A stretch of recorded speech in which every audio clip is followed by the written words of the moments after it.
Some secrets can turn women into killers. There was almost a darkness about her. A mother conceals her crimes for decades in her ruthless pursuit of profit. Another has a secret so scandalous, she'll murder to keep it hidden. She certainly excelled at the skill of deception. And a nurse, entrusted with caring for a hospital's most vulnerable patients, gets away with murder. We're not sure of exactly how many children she killed. These are deadly women with dark secrets.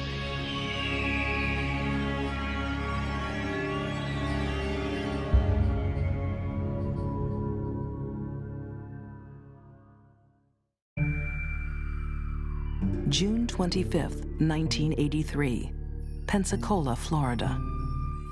John Gentry shares an intimate dinner with his fiancée, Judy Buenoano. She has thrilling news. I'm pregnant. After all this time. Honey, I can't believe it. Their future together seems assured. Until later that night, when John leaves the house. He left, went outside, it was dark. Started the car, turned the lights on. Car blew up. That night would give Florida State Attorney Russell Edgar one of his most intriguing cases. To blow up a car with dynamite in downtown Pensacola does get our attention. And it will cause us to work very hard to find out why this happened, who did it, and why they did it. Miraculously, John Gentry survives the blast. But the discovery of dynamite residue in his car means this is no accident. Homicide Detective Ted Chamberlain is called in. I've worked a lot of homicides, plenty of them, and this one here was probably the most complex case I've ever worked. 4 days later, Detective Chamberlain asks John Gentry one burning question. Who would profit from his death? He said, well, really, I don't have any enemies. My mother, she would get so much if I died, and then my girlfriend and I, named Judy, we did have a policy together. But John insists his loving fiancée couldn't possibly be involved. No. Can't believe that. And he said, the policy's canceled, and don't worry about it. She wouldn't have nothing to do with it. How about we get some champagne? Champagne inspired. As the investigation starts, speculation brews in Pensacola. Did Judy really try to kill John Gentry? Entertaining for tomorrow morning. Across town, local newscaster Sue Strawn realizes a breaking story involves a familiar face. She was a client at Judy Buenoano's nail salon. I was getting my nails done, and news came on, and they were talking about the car, the explosion, and police investigating. The wreckage of a late model vehicle. The hunt for clues. The state's detectives say there are no suspects, but they expect to announce results. And it was like the entire salon became deadly quiet. All chatter ceased. Nobody said anything. And Judy never stopped working on my nails. She never looked up, never stopped. Little does anyone know just how much Judy is keeping to herself. She was very quiet into herself, and there was almost a darkness about her. There was something, in retrospect, disquieting. Crime writer Michael Kelleher would later document her trail of deceit. Judy had told John that she was pregnant with his child, when in fact she wasn't. She had been surgically sterilized more than 5 years before. Oh, honey, I'm so happy. In fact, the entire relationship was based on this incredible series of lies that she had woven. Then even more lies come to light. State Attorney Russell Edgar discovers a disturbing piece of evidence. And we obtained a policy of insurance that showed that Ms. Buenoano had taken out a policy of $500,000 on Mr. Gentry and therefore stood to gain from his death. John thought that the policies Gentry, that they'd been canceled. And I told John, I said, no, son, they ain't been canceled. Can't believe that. Gentry was a little reluctant to believe it at first. No. She's got a $500,000 policy on you, $500,000. And that started him thinking. John now realizes this may not be her first attempt to kill him. It came out that she had been giving him vitamins that had been making him very sick. Judy kept pushing John to take the vitamins. Do I really need these? Good for you. Okay. He said, I'd take him and take him. He said, I get sick, throw up.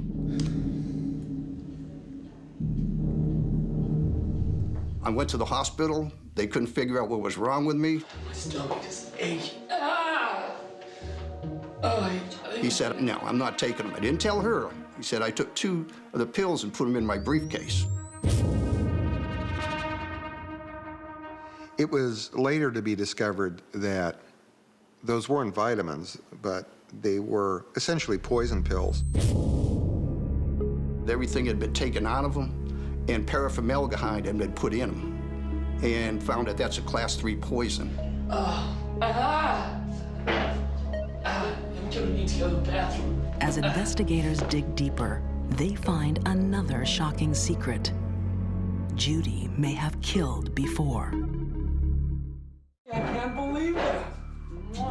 In 1983, Florida businessman John Gentry thought he'd found his future wife. How about we get some champagne? Champagne inspired. But from the night Judy Buenoano declared she was pregnant, things went downhill.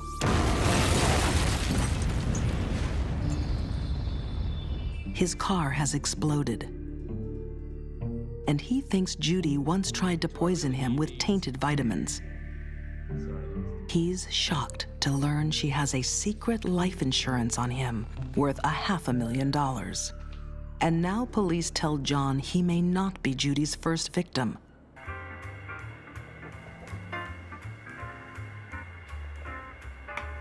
Judy may have killed before. 12 years earlier, Judy is married to James Goodyear. He was an Air Force sergeant who had been in Vietnam for a year on a tour duty. James is home ready to enjoy some R&R with his new wife.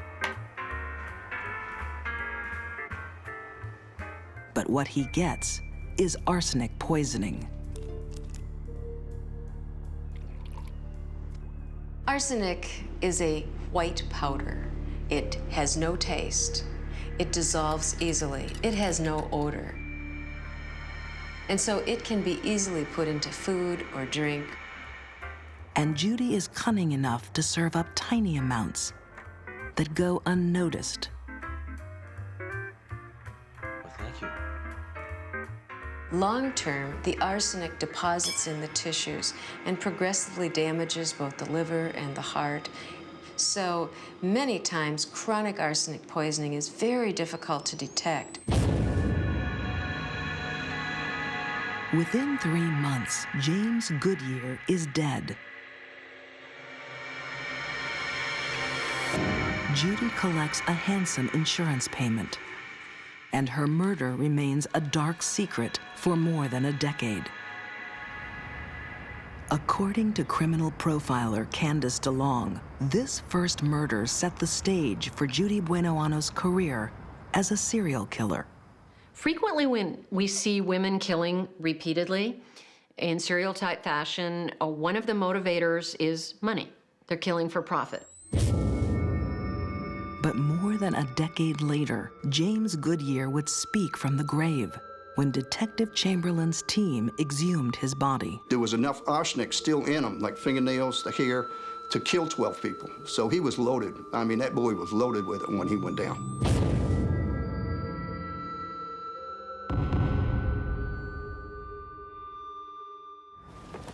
Judy had gotten away with murder for 12 years, but she has an even darker secret involving her son, Michael. When he turned 18, he wanted to join the military. And on his way to his posting in Georgia, he visited his mother. Michael has no idea that Judy has taken out several insurance policies on his life. Mom, they're good for you.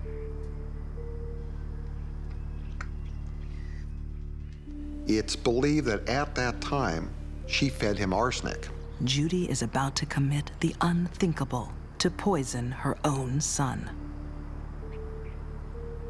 Sociopaths don't feel love the way normal people do. A normal mother or father could never kill their child.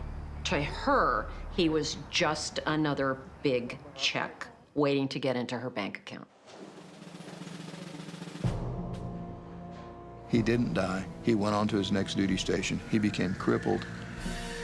He became so crippled they had to discharge him from the military, and he wore braces on his arms and his legs because he was paralyzed from the elbow down and from the knees down.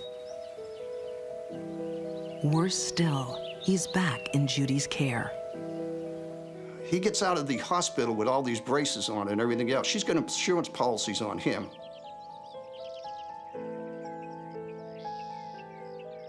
Judy took Michael on a canoeing trip. Mom, do we really need to be doing this? He had 15 pounds of weighted braces on his arms and legs that enabled him to hold or grasp things. Michael can barely walk, let alone swim. She had apparently taken him up the river a couple of terms, out of sight of the landing and out of sight of public view.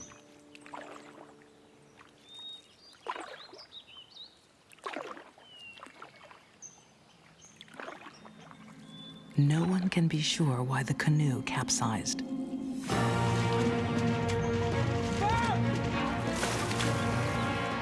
And one of her stories was they hit a log and overturned. Another story was that a snake fell in a boat.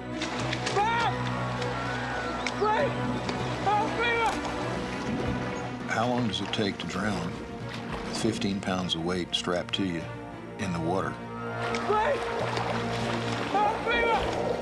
What must he have been thinking?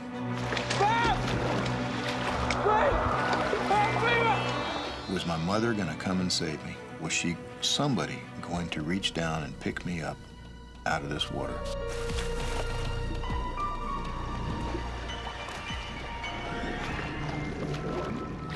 Any other parent, if your child had fallen into the deepest ocean, I think our first instinct, you're going after that child. But not Judy.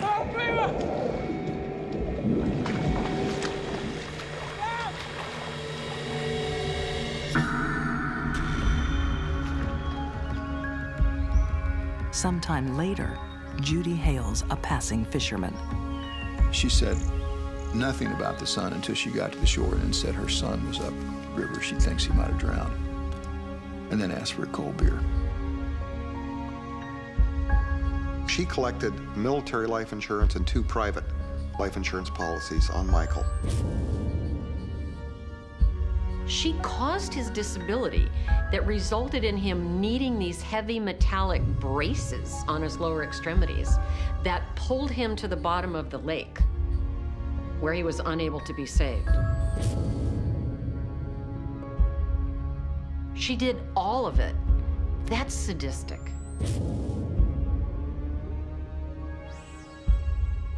By the summer of 1983, police have pieced together Judy's secrets. Her latest extreme attempt to murder finally brings her undone. She absolutely overreached with the car bomb. That was completely unnecessary. It was also outside her MO, outside her normal way of attacking her victims. But I think that boils down to wanting too much too soon. Police would allege Judy murdered her son. She poisoned her first husband and attempted to kill her fiancé, John Gentry. She was a truly evil person, and that's the sense that I got when I was in the courtroom with her. It was a sense of evil. I nearly hadn't had that except a few times in my career, 30 years prosecuting. A jury finds Judy Buenoano guilty of first-degree murder and first-degree grand theft. She is executed by electric chair in Florida on March 30th, 1998. Although Judy insisted to her grave she was innocent, those who knew her have no doubts about her guilt. There's something. It wasn't right. I even have a hard time admitting that to you now. But how do you put it? It wasn't right. There was just something that wasn't right.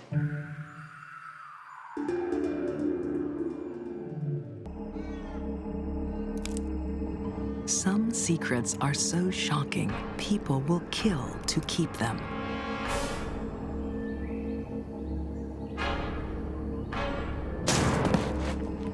This murder has all the appearances of a straight crime of domestic violence. It is anything but.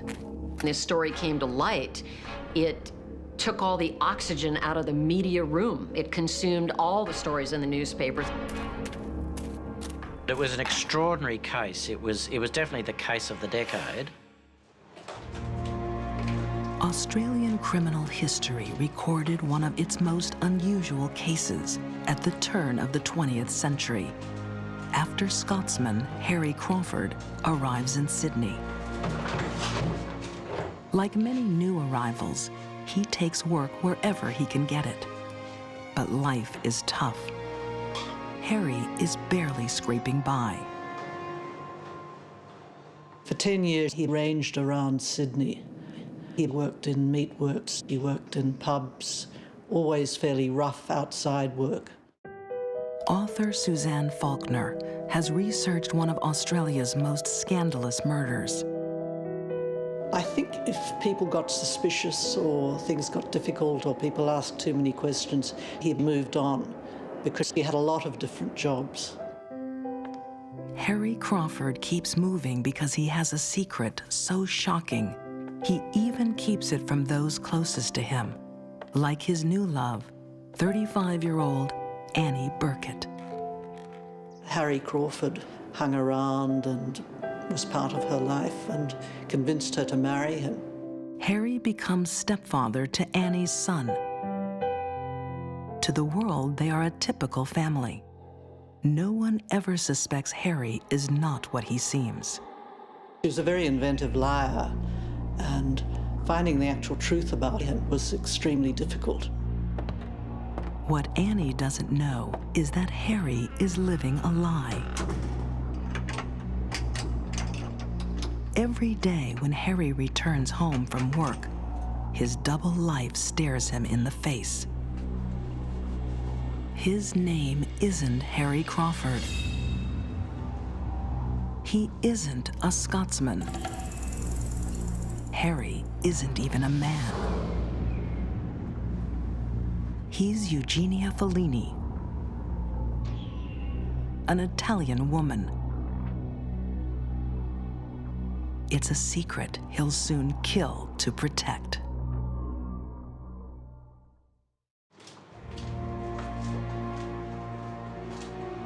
Concealing a dark secret in constant fear of discovery can drive a person to kill. As a married man, Harry Crawford has deceived everyone for decades. he's living a lie. Harry is really Eugenia Fellini, a woman living as a man, in a time when transsexuals are not tolerated. Transsexuals were unheard of. I mean, the term hadn't been invented. The mores and laws of society were certainly not what they are today. Living as the opposite gender would not have been accepted. Eugenia can be discovered at any moment and thrown into jail as a deviant. So what she was doing was actually quite dangerous, because if she'd been discovered, I think there would have been a lot of hostility. Eugenia has even managed to fool Annie Burkett into marrying. But it's a fraudulent marriage. The marriage was null and void, and it would have meant that Eugenia had committed some sort of offence by entering into a marriage. Inconceivably, Annie Burkett has no idea her husband is a woman. How did she pull that off in the bedroom? Whatever Eugenia had to do to make that work, she did it apparently for quite a while. Lights out, maybe never being seen naked in front of her partner. He somehow managed to control the situation so that Annie Burkett never found out. But Eugenia can't conceal her secret forever. After 4 years of marriage, Annie realizes she's been duped. She's devastated. Annie had suddenly discovered the true gender of her life partner and was threatening to expose Eugenia as a woman. Harry, being illiterate, being frightened, thought that he would probably be arrested and would have to go to prison. On September 28, 1917, Eugenia takes drastic action to protect her dark secret. She takes Annie on a picnic in a secluded park.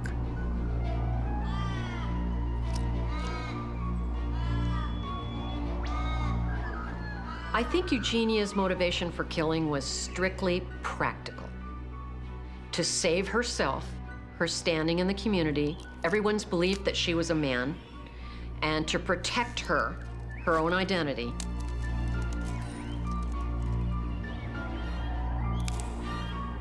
Sometime during the afternoon, Eugenia smashes Annie over the head with a bottle.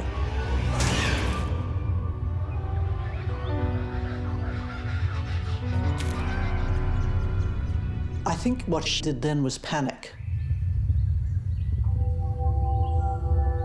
The right blow to the head, at the right place, at the right time, can cause immediate unconsciousness. It is difficult to cause immediate death by blunt force injuries to the head. Eugenia makes a horrifying miscalculation. Annie isn't dead.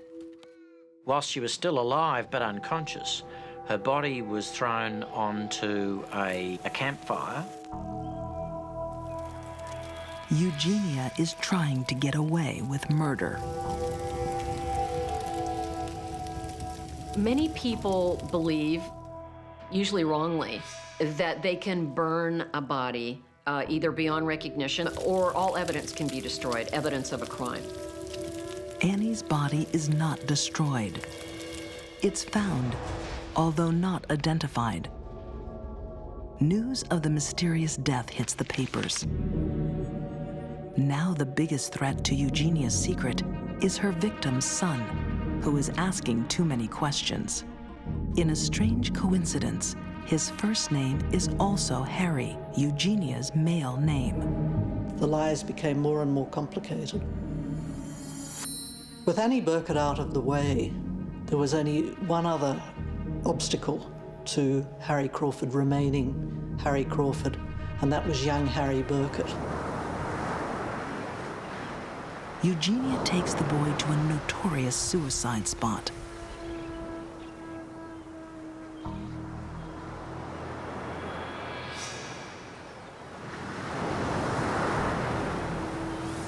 on, Harry. Come on, have a look at the view. She tries to lure him to the edge. Harry hangs back. Come on. It's a great view. Come on, Harry. Come on. It saves his life. Eugenia can't bring herself to wrestle him over the edge. She had the intention, but she didn't seem to have the will. I think the fear and panic weren't enough to drive her to kill young Harry.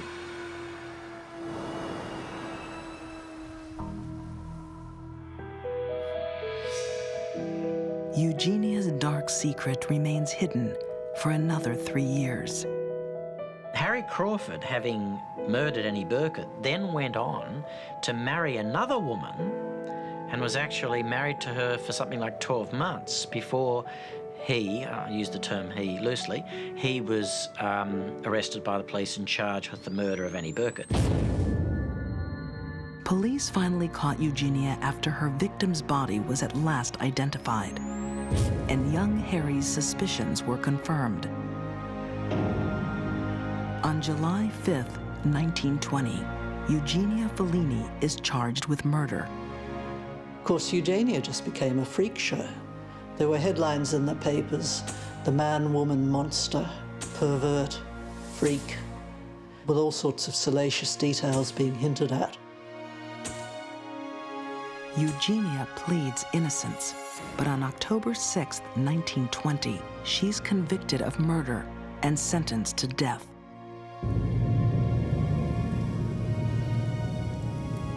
But she is spared execution and released after 11 years in prison. Her secret finally revealed, Eugenia would live the rest of her life as a woman.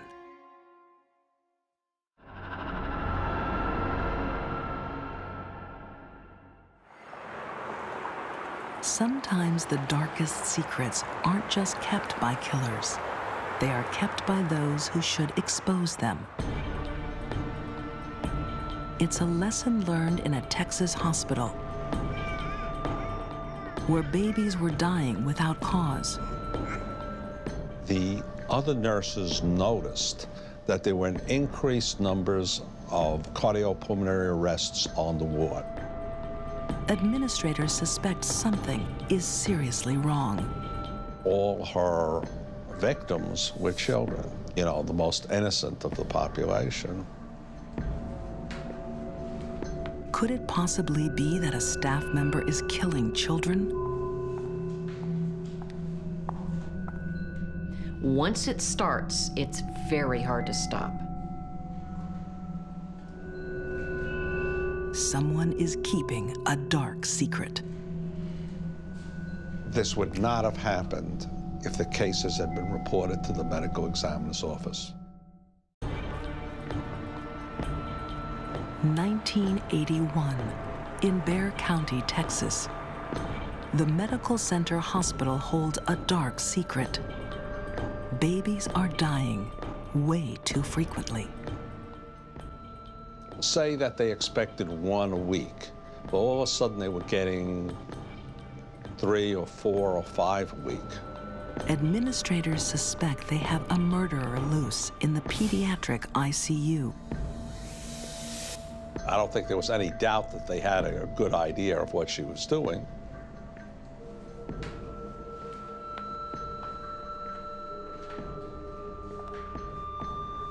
They even have a prime suspect.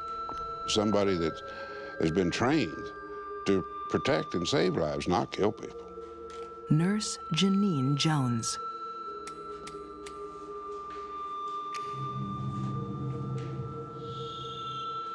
I've had several cases that stand out in my mind, but this one is particularly heinous because of death to small children.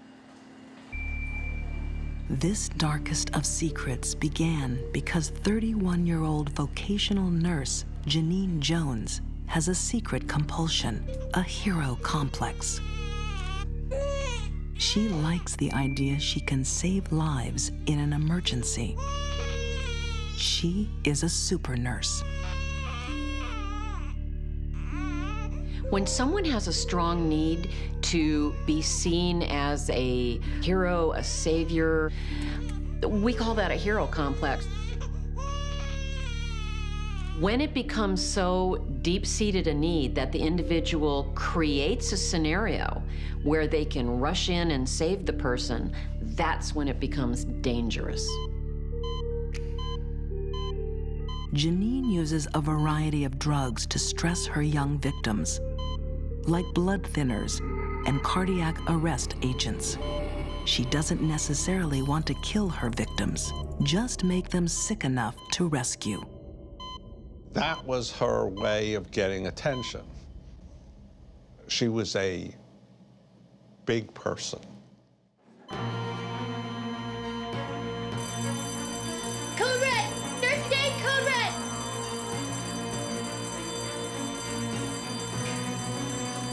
Okay, just suspend the machine. She was a big person when she resuscitated children, when she brought them back from death's door. And the rest of her life, she wasn't anything. Janine chooses victims younger than speaking age, silent witnesses to what she does. Signs? There's nothing. Are you getting anything? I'm a tenant. But all too often, they remain silent forever because Janine miscalculates her poison.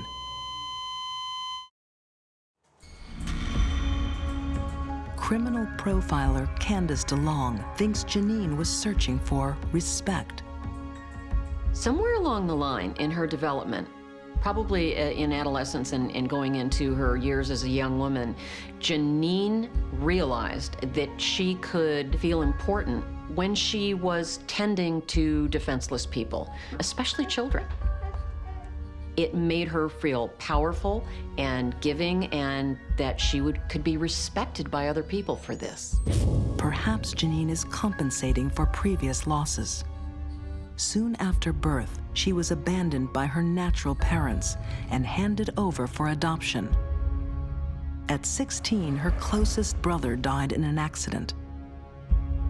Another brother succumbed to cancer 8 years later. Cancer also took her father at age 56. If a child feels unloved,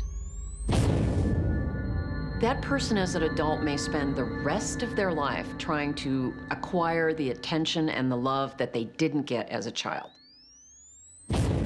and engage in various behaviors, sometimes criminal behaviors, to gain the power that they did not have as a child. Whatever Janine's motivation, her attempts at being a hero turned deadly. In one 2-week period at the Medical Center Hospital ICU, 7 children die. But her co-workers are starting to connect the dots and ask questions. They noticed that all of them were on the same shift, and all of them involved patients being taken care of by Janine Jones. And they became very suspicious. They reported it to their senior nursing personnel. But administrators don't take immediate action. The hospital reports no abnormal deaths to the county medical examiner and doesn't instantly remove Nurse Jones. She was left on the ward even though they knew what was going on. Only after agitation from senior doctors do administrators finally do something. Someone said, well, why don't we just fire her? And then they said, well, she'll sue us and there'll be a big scandal. They were more interested in saving their reputation and not being sued than in the life and health of these children. Dr. Vincent DeMeo still rages at this case more than 20 years later. He was Bexar County's chief medical examiner when Janine Jones' crimes finally came to light. I would say that she was the worst serial murderer in the history of this county and probably in the history of Texas. Dr. DeMeo finds it hard to choose which is worse, that a nurse could kill sick children or that her murders were covered up. We're not sure of exactly how many children she killed because a lot of the records disappeared. There was so much cover-up. The bodies were never autopsied because the cases were never reported to my office. Eventually, the hospital raises the training bar for ICU nurses. Janine no longer qualifies. So when they adopted that policy, then they let her go from that unit, let go, by the way, with an excellent letter of recommendation, even though they knew what was going on. Incredibly, a killer walks away from the medical center hospital in San Antonio with a reference. Her dark secret is safe. She is free to kill again. The only question is, where?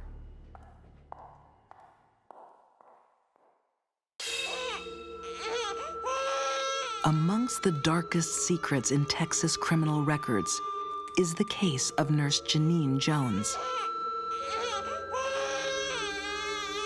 They didn't know exactly what it was, but statistically it showed that Janine Jones was responsible for what was going on. In 1981, Janine is suspected of poisoning innocent children, so she could become a hero by saving their lives. She would create these medical emergencies, and she would know how to handle it, which made her look like a supreme nurse, that she would take care of the emergencies that she created. But Super Nurse Jones isn't reported to police. Incredibly, she is allowed to walk away. Then she takes another job at a new pediatrics clinic in Kerrville, Texas. She ended up here in Kerrville after she left San Antonio because of all these unexplained deaths. District Attorney Ronald L. Sutton would be the one to finally end Janine's killing spree. Janine Jones absolutely despises me because I brought down her little self-constructed empire. When Janine Jones begins working in a Kerrville clinic, her new boss, Dr. Kathleen Holland, has no idea of Janine's dark secret. As she treats young patient Chelsea Ann McClellan, Chelsea has a cold. And the protocol in the doctor's office would be the nurse, Janine Jones, would take the baby into a separate room, just she and the baby, and to perform whatever cursory examination, weight and blood pressure, whatever. But during the time that Janine would have these children by themselves, all of a sudden they would become like a rag doll.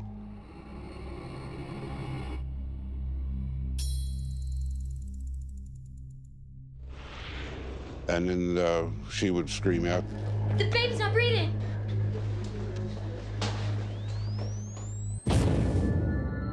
Once again, Nurse Jones is hailed a hero, saving Chelsea from respiratory arrest. The need to do this is like a bottomless pit. It's never filled. It kept happening. Just 1 month later, little Chelsea is again in respiratory arrest after another routine checkup by Nurse Jones. Dr. Holland and Janine race with her by ambulance to the ER. But Chelsea doesn't survive this time. She's dead on arrival. I think the death of her victims was incidental to all the excitement and the thrill she got from being involved in trying to save a dying child. The initial autopsy rules sudden infant death syndrome, but closer inspection starts to uncover Janine's secret. And that's when we talked to the anesthesiologist who said this child looked like it was coming out from the effects of succinylcholine, and we launched our investigation at that point. Succinylcholine is a paralytic agent, and it blocks the neurological impulse from the nerve to the muscle. It's the blocking of the respiratory effort, so an individual basically asphyxiates to death. The secret of Janine Jones' hero complex is unraveling. After Chelsea's death, she visits her grave and seems genuinely remorseful. I think Janine may have been conflicted, but her need to kill was stronger than her need to not. And that was her mistake.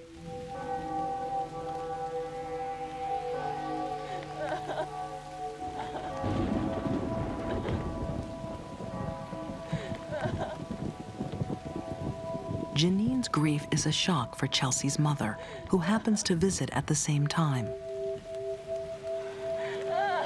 Janine, what are you doing here? Why is a nurse she hardly knows at the gravesite so distraught? Back at the clinic, Dr. Holland discovers more incriminating evidence. Her vial of succinylcholine, a paralyzing agent often called a nectine, has been perforated by a needle. And there were 2 holes in the lid of this bottle. One where she had withdrawn a nectine from it and attempted to replace it with saline solution.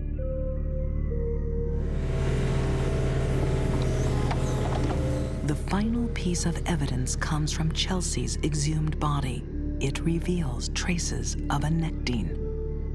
But as investigators close in, the most telling lead comes from Janine Jones' colleagues at her last nursing job. And I said, well, what's her name? I said, Janine Jones. And the answer was, oh, yeah, the one who murdered the kids. Nurse Janine Jones was a suspected killer well before she arrived at the Kerrville clinic.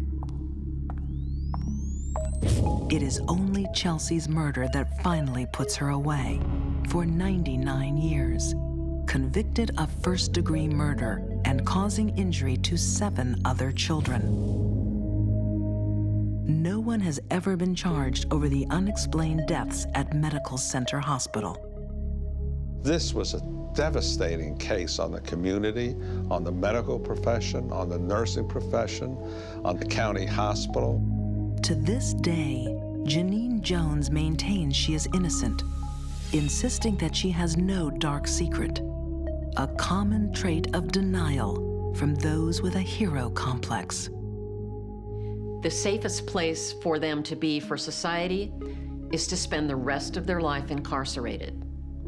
There is no way we can ever know that they will not kill again.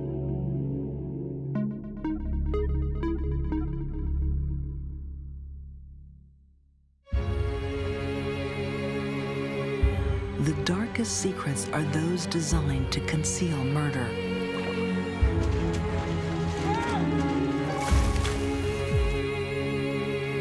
Judy Buenoano kept her secrets and killed for profit. She cashed in on those who trusted her most. Eugenia feared a Victorian society's judgment, so she murdered to keep her intimate secret. And Janine Jones, her secret compulsion possibly claimed the lives of 46 infants. What price a secret? For these deadly women, their victims paid the ultimate price.